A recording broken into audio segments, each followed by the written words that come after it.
Toen ik begon, toen hadden wij ons ten doel gesteld 5 jaar. Nou, en als we dat volhouden, nou, dan hebben we het goed gedaan. En ja, dat het dan uiteindelijk zo uit de hand zou gaan lopen en op een positieve manier. Ja, dat had niemand verwacht natuurlijk. Maar het is wel heel mooi dat Oerol zich zo ontwikkeld heeft. Wat heeft dat met jouzelf dienen?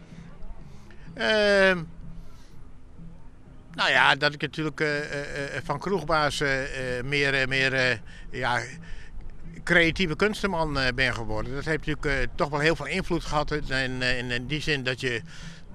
Ik heb ontwikkelingen doorgemaakt. Ik heb het gevoel dat de Schelling toch voor mij een soort universiteit was. Waar ik geleerd heb en waar ik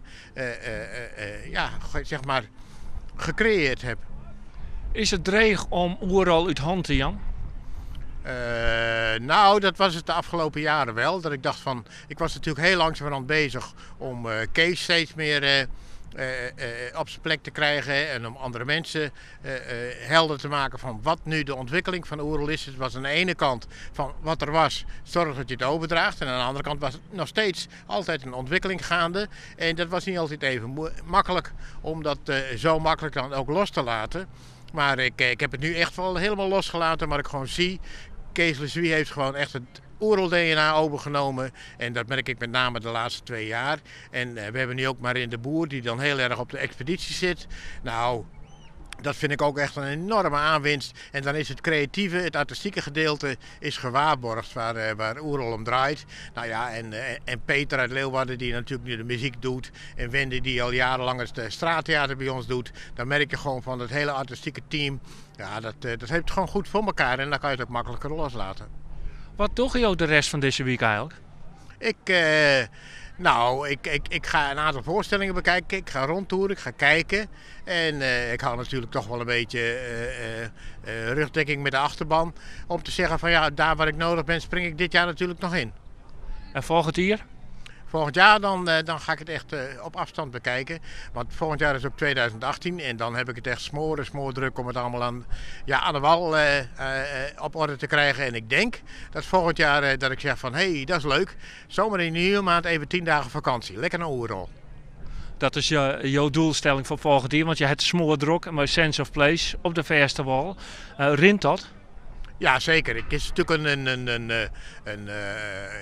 een enorme nieuwe impuls. Het is echt overal nieuw. Het is het samenspel tussen de dorpen, hun dromen, hun wensen, wat zij graag willen. En anderzijds ook gewoon dat je weet van dat bepaalde dingen soms anders moeten en om het goed op poten te krijgen. En dan natuurlijk mijn ervaring inbrengend. Ja, dat hele samenspel, dat moet goed gebeuren. En daarnaast moet ook gewoon natuurlijk de inhoud moet goed zijn. We moeten niet op macramé-niveau gaan werken, maar we moeten echt op beeld- en kunstniveau gaan werken. En dan wel met een grote B en een hele grote K. Jo, herinner nog hoe het eiland, je krijgt een soort reacties. Wat is het mooiste compliment wat bezoekers van Oerol jouw meidje kennen? Nou, het mooiste compliment is natuurlijk dat mensen zeggen, ik kom hier nog steeds en ik kom volgend jaar terug. En ze bedanken jou ook nog persoonlijk? Ja, heel veel. Heel veel mensen het is echt hartverwarmend die reacties die je krijgt. Dat mensen toch wel heel enthousiast zijn op wat Oerol nog voor hun ook betekent. En dat veel mensen die bij mij komen zeggen, we komen hier nu al jaren. En Oerol is zo belangrijk voor mij. Het is zo mooi omdat ik hier alles heb. Wat ik hier aan theatervoorstellingen en straattheater, maar ook aan sfeer en het eilandgevoel. En allemaal leuke mensen die naar Oerol komen. Ja, dat is voor mij zo speciaal. En als ik dat dan hoor, dan denk ik van... fantastisch. Er zijn zelfs mensen die trouwd binnen vanwege Oerol.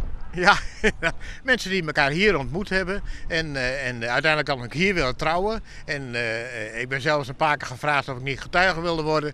Nou, zo midden in Oerol is dat een beetje onhandig. Ik bedoel,